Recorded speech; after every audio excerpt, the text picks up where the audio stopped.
all-time college food or broke food was Kraft macaroni and cheese. Now, you could still get it for 79 cents a box, but I used to be able to get it for 19 cents a box, on sale for 15 cents a box, and get a can of Spam for like 49 cents, and for under $1 you could eat for 2 days. Well, that's changed. Macaroni and cheese now is one of my favorite foods, and it isn't this crap. It's 7 ingredients that I'm going to show you how to cook on top of your stove. In 10 minutes you can have one of the best meals you've ever had, and it'll surely make you a hit at the next big party you go to if you bring along a pan of this stovetop macaroni and cheese. If you want to make something easy on the stovetop that'll take you about 10 minutes with 7 basic ingredients, this will be the most in-demand dish that you've ever cooked.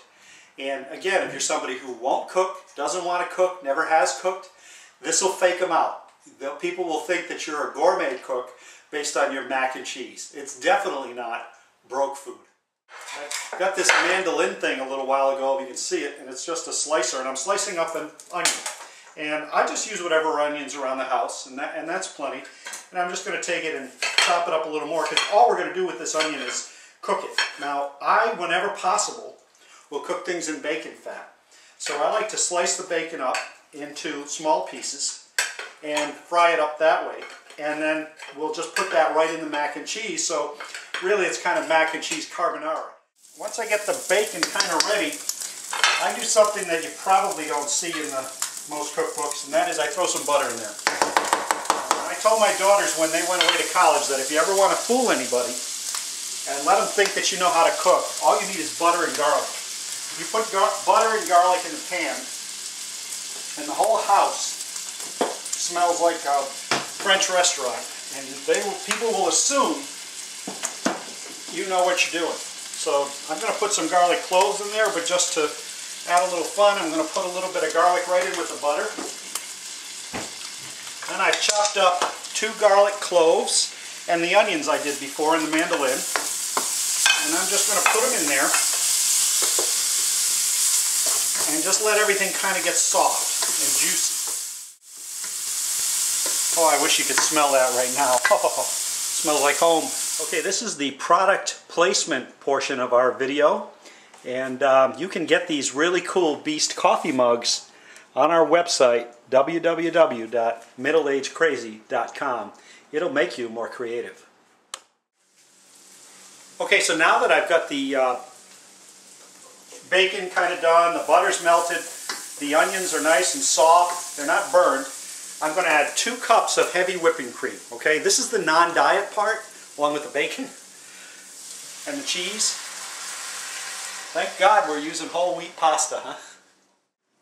And we've got the bacon in there, and don't worry about the color, you know, with the brown from the bacon and all that stuff. And I'm just going to let that cook and just simmer for a little bit. I've got the heat on medium right now. I had it on medium pretty much for the whole thing.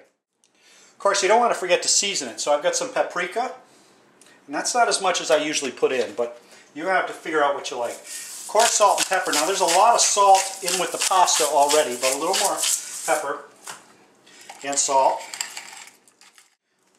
What I did while I was away was take the pan I cooked the pasta in and transfer the new sauce into it, because it'll be a little deeper and I won't have to worry about the cheese scalding on the bottom.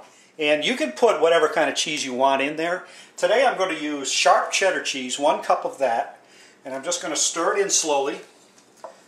Not too slowly, but slowly enough so it melts evenly.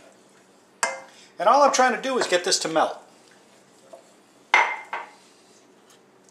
And I've got some Romano cheese today, some Pecorino Romano that's grated already. And I'm going to add that, but you can add anything you want. I've tried it with Asiago, I didn't like it. I've done it with different types of cheddar cheeses. Just whatever your taste is and whatever you want your macaroni and cheese to taste like will work fine. The cheese is melted in my sauce. All I really have to do now is put the macaroni in there. So I've already done this ahead of time. And I just took a box of whole grain pasta, boiled it up. I like to do it till it's al dente, so it just has a little bit of stiffness to it. And just mix it in. And get all the cheese around it, and that's it in like 5 minutes, we have created a dish that everybody in the world will love you for. I'll show you how to dress it up and plate it in just a minute. This is a great dish. I just plated it in a big porcelain dish, serving dish, where it can spread it out and look nice. And mac and cheese is one of those things like a stew. Kind of the longer it sits, the better it'll get. You know, so if you put it in the fridge for a couple of days, make it ahead of time if you can, it'll actually get better. I'm going to take a little bit of parsley, fresh parsley, and I know guys, bachelors, if you don't have fresh parsley around the house, I get it. But I'm just going to sprinkle it around the top because that really makes it look like you know what you're doing. And if you wanted to garnish it with mushrooms that you've maybe sauteed or something like that, you could too. But this will be plenty. I had a bite of this and it is so yummy. The bacon adds just that little bit to it, the paprika, the salt and pepper. There's just a lot of flavor for something that you normally think of as mac and cheese not having, you know, being pretty bland. This really comes out and pops all the different parts of your mouth. You can taste it everywhere. So that's it. In about 10 minutes, you can put together a dish that'll make you famous.